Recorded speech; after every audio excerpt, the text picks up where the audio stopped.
Hi hello ನಮಸ್ಕಾರ ಸ್ನೇಹಿತರೆ. ಜೈ ಹನುಮಾನ್ ಉದ್ಯೋಗ ಮಾಹಿತಿ ಕೇಂದ್ರಕ್ಕೆ ತಮಗೆಲ್ಲರಿಗೂ ಆಧಾರದ ಸ್ವಾಗತ. ಬನ್ನಿ ಸ್ನೇಹಿತರೆ, ಇವತ್ತಿನ ವಿಷಯ ಏನಪ್ಪಾ ಅಂದ್ರೆ, ನಾನು ಈಗಾಗಲೇ ಕರ್ನಾಟಕ ರಾಜ್ಯದಲ್ಲಿ ಎಷ್ಟು ಜಿಲ್ಲೆಗಳಿವೆ ಮತ್ತು ವಿಜಯಪುರ ಜಿಲ್ಲೆಯಲ್ಲಿ ಎಷ್ಟು ತಾಲೂಕುಗಳಿವೆ ಎಂದು ತಿಳಿಸಿಕೊಟ್ಟಿರುತ್ತೇನೆ. ಅದೇ ರೀತಿ ನಾನು ಪ್ರತಿದಿನ ನಿಮಗೆ ಒಂದೊಂದು ಜಿಲ್ಲೆಯ ಬಗ್ಗೆ ಮಾಹಿತಿ ಕೊಡುತ್ತೇನೆ ಎಂದು ಹೇಳಿದ್ದೆ. ಅದೇ ರೀತಿ ನಾನು ಇವತ್ತು 3 ಜಿಲ್ಲೆಗಳ ಬಗ್ಗೆ ಮಾಹಿತಿಯನ್ನು ಕೊಡುತ್ತೇನೆ. ಅವು ಯಾವಪ್ಪ ಅಂದ್ರೆ, ಒಂದು ಬೀದರ್ ಜಿಲ್ಲೆ, ಇನ್ನೊಂದು ಕಲಬುರಗಿ ಜಿಲ್ಲೆ ಮತ್ತು ಯಾದಗಿರಿ. ಈ 3 ಜಿಲ್ಲೆಗಳಲ್ಲಿ ಎಷ್ಟು ತಾಲೂಕುಗಳಿವೆ ಮತ್ತು ಅವು ಯಾವುವು ಎಂದು ನಾನು ತಿಳಿಸಿಕೊಡುತ್ತೇನೆ.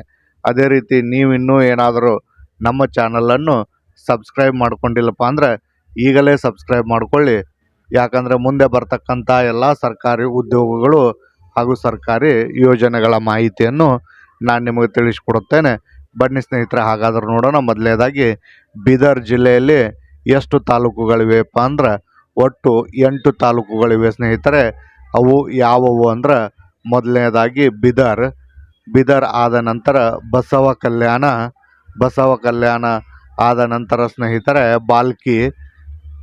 ಬಾಲ್ಕಿ ಆದ ನಂತರ ಹುಮನಾಬಾದ್, ಇದಾದ ನಂತರ ಔರಾದ್, ಇದಾದ ನಂತರ ಚಿಟಗುಪ್ಪ, ಇದಾದ ನಂತರ ಹುಲಸೂರು ಮತ್ತು ಕಮಲಾನಗರ.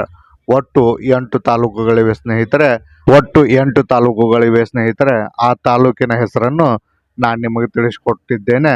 ಅದಾದ ನಂತರ ನಮ್ಮ ಕರ್ನಾಟಕ ರಾಜ್ಯದಲ್ಲಿರುವ ಕಲಬುರಗಿ ಜಿಲ್ಲೆಯ ಬಗ್ಗೆ ತಿಳಿಸಿಕೊಡುತ್ತೇನೆ. ಬನ್ನಿ ಸ್ನೇಹಿತರೆ, ಕಲಬುರಗಿ ಜಿಲ್ಲೆಯಲ್ಲಿ ಒಟ್ಟು 10 ತಾಲೂಕುಗಳಿವೆ.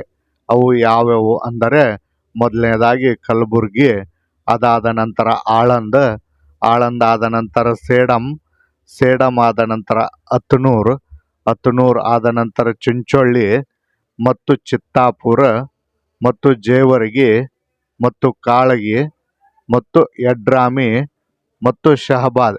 ಈ ರೀತಿ ಕಲಬುರಗಿ ಜಿಲ್ಲೆಯಲ್ಲಿ ಬರ್ತಕ್ಕಂಥ 10 ತಾಲೂಕುಗಳು ಈ ರೀತಿ ಇವೆ ಸ್ನೇಹಿತರೆ. ಬನ್ನಿ ಸ್ನೇಹಿತರೆ, ಈ ಯಾದಗಿರಿ ಜಿಲ್ಲೆಯ ಬಗ್ಗೆ ಮತ್ತು ಯಾದಗಿರಿಯಲ್ಲಿ ಎಷ್ಟು ತಾಲೂಕುಗಳಿವೆ ಎಂದು ತಿಳಿದುಕೊಳ್ಳೋಣ. ಒಟ್ಟು ಯಾದಗಿರಿ ಜಿಲ್ಲೆಯಲ್ಲಿ ಎಷ್ಟು ತಾಲೂಕುಗಳಿವೆಪ್ಪ ಅಂದ್ರೆ 6 ತಾಲೂಕುಗಳಿವೆ.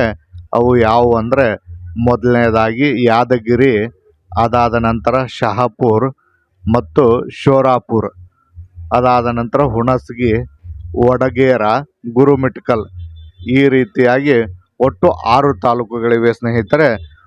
ಒಟ್ಟು 3 ಜಿಲ್ಲೆಯಲ್ಲಿರ್ತಕ್ಕಂಥ ತಾಲೂಕುಗಳ ಬಗ್ಗೆ ನಾನು ನಿಮಗೆ ಮಾಹಿತಿಯನ್ನು ಕೊಟ್ಟಿರ್ತೇನೆ ಸ್ನೇಹಿತರೆ.